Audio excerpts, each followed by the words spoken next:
survive in the mines our ancestors built, we're beginning to realize we're not alone.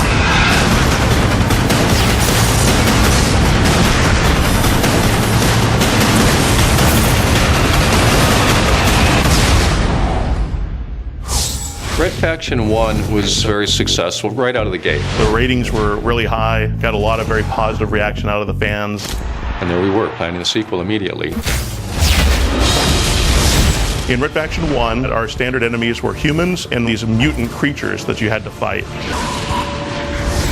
In Red Faction 2, you had humans again and these nano-zombies.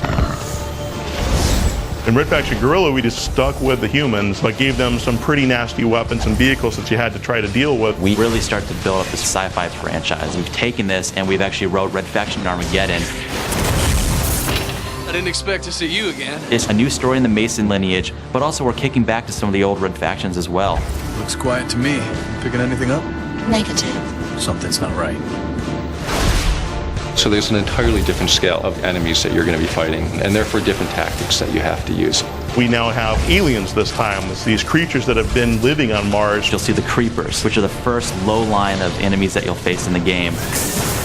These guys like to melee you, they like to spit acid at you. Then we have the Ravagers, they're kind of like the mid-level infantry. They stick to buildings, they can throw lightning bolts at you. And then we have some of the bigger enemies, the tanks, the heavies. They can overrun you, they can stomp on you.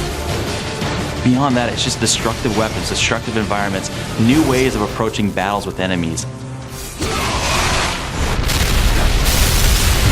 Geomod means geometry modification. You fire a rocket at that wall, it shouldn't just turn black. There should be a hole in that wall, and it should go through that wall and blow up something on the other side of that wall.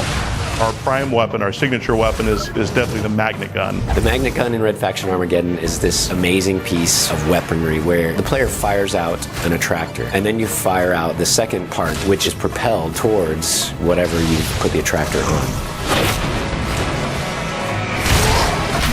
We've given you a nano forge so that now you actually can repair structures as well. You can blow up a bridge or access points to you so that the enemy can't get to you, but then you can repair that bridge and get out of there.